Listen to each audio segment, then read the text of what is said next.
Доброго ранку. Розпочинаємо наш робочий день і до слова запрошується речник Міністерства оборони України, полковник Вікторія Кушнір. І далі у нас на скайп-зв'язку речник штабу АТО, підполковник Серgiy Danylenko. Прошу.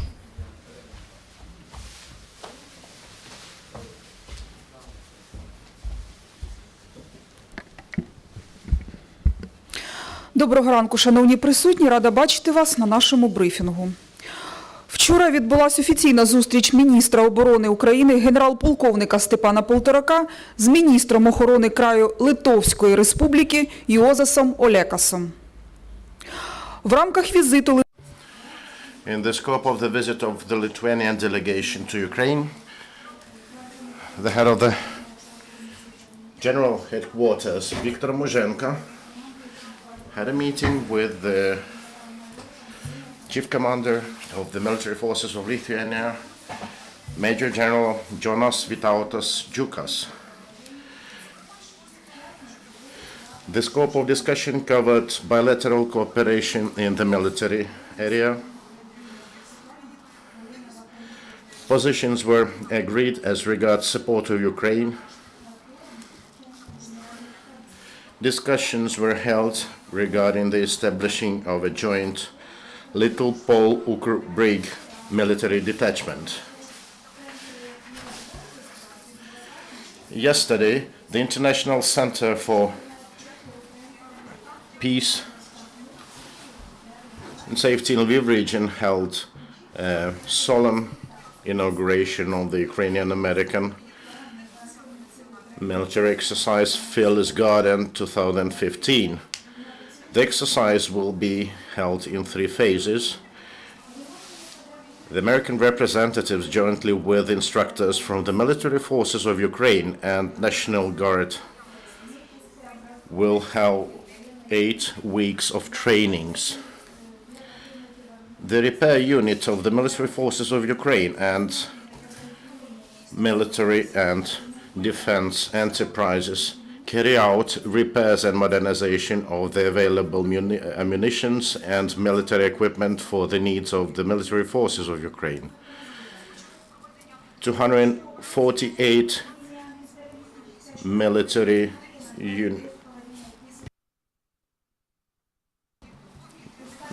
units, of them 31 armored vehicles and 217 trucks have been repaired in the past week.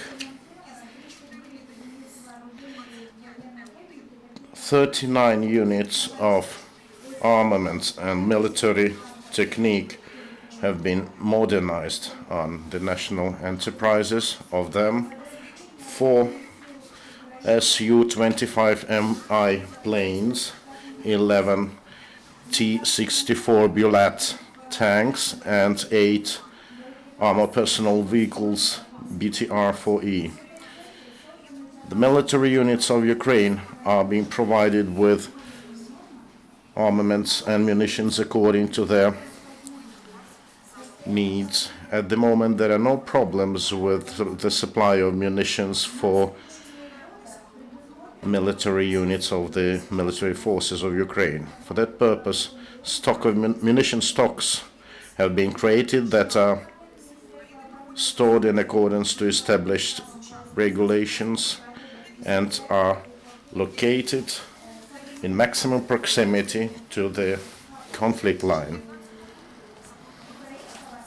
It has been envisaged to procure missiles and munitions for the amount of around 1,700,000 hryvnias.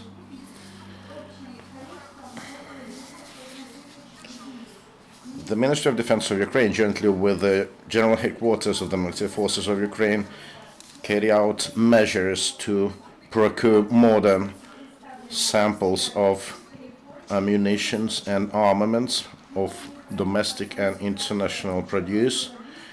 It has been planned to procure thermal visors,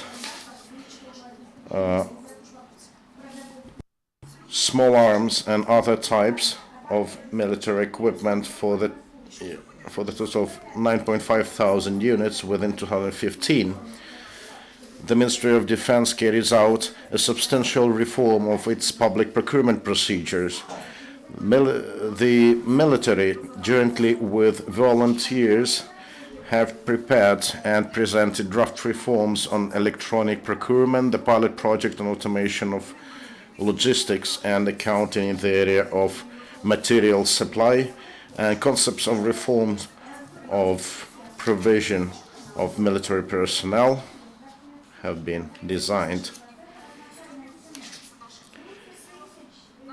Since March, the procedure of electronic procurement has been used to carry out auctions for the total of more than 400 million hryvnias.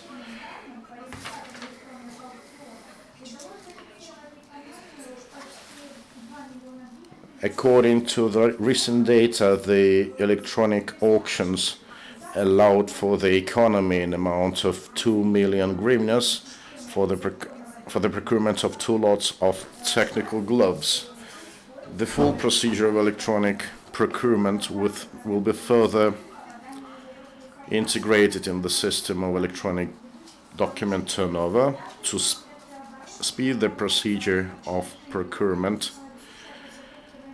The Ministry of Defense continues its work to increase the level of psychological training for the personnel. The experience of ATO has shown a strong demand for crisis psychologists in the military.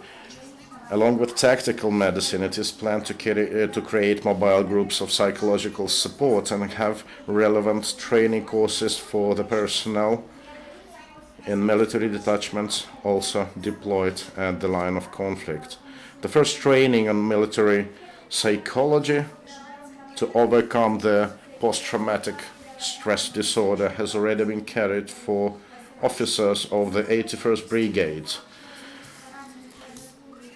The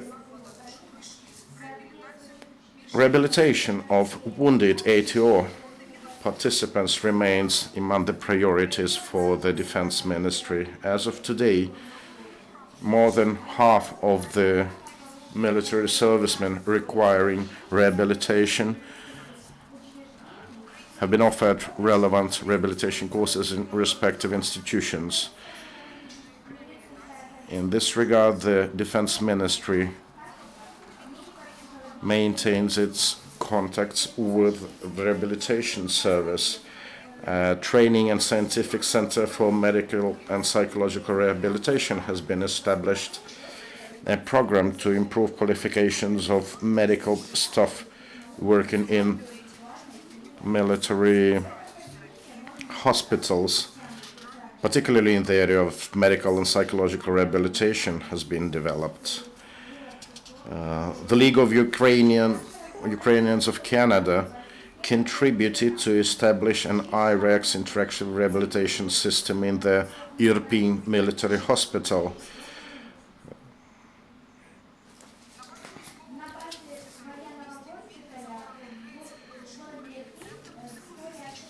The European Hospital will also see the first ever Center for Psychophysiological Rehabilitation. It will be the first one in Ukraine, opened within the scope of the Guardian Angels of Ukraine Canadian project.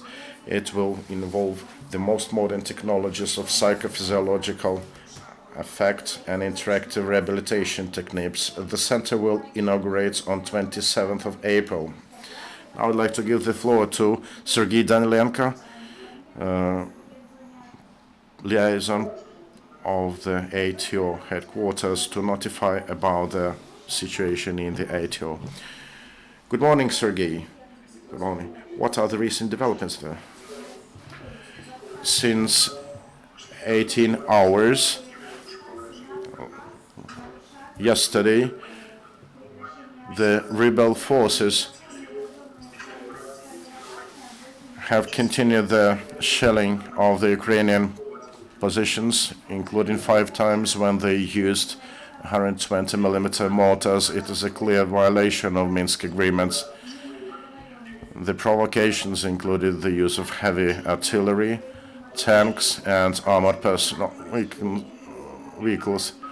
intensive shelling was waged against our post in the area of Peski. Our servicemen were shelled 3 times with 120mm mortars. Same time of military armament was used nearby Avdiivka.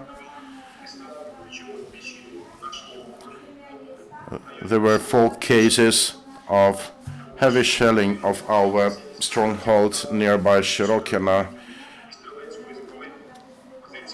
Automatic grenade launchers and tanks were used against our forces around Mayorsk, Opytne, Lenske, Vodyane, and Kirova. In the Lugansk Oblast, rebels used small arms to attack our stronghold.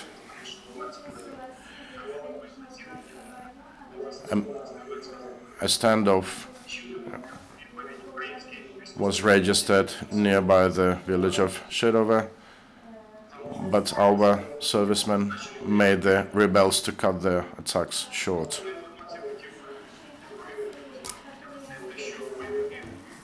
Besides, the paramilitary forces continue violating the most fundamental norms of international humanitarian rule, say nearby the village of Shirokine in Donetsk Oblast. A body of a deceased Azov serviceman was transferred to the Ukrainian officials.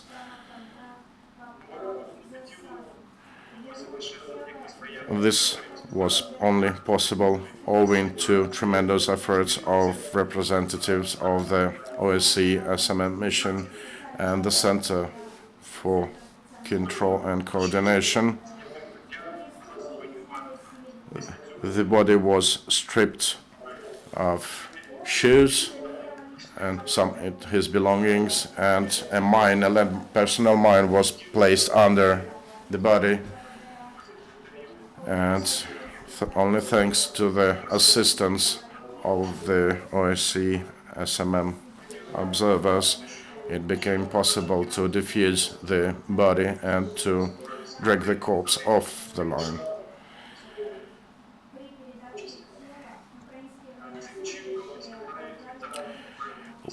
By doing this, the inspectors of the OSCE's SMM mission confirmed the commitment towards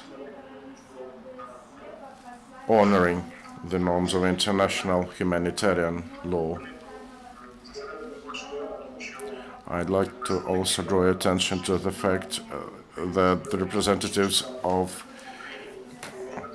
the military attaché of the US Embassy in Ukraine paid a visit to the ATO area, and owing to cooperation between the military forces of Ukraine and the United States, the Ukrainian servicemen deployed at the area in the Donetsk region were able to communicate with the attaché and to exchange opinions on the situation.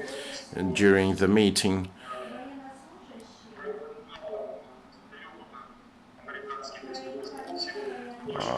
the Ukrainian side provided information to the US side as regards the observance of Minsk agreements.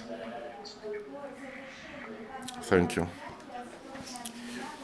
Thank you. Other questions to our speakers? If no questions, then thank you, Sergiy, Viktoria. Until we see you next time on Friday. Our next briefing will be at 10.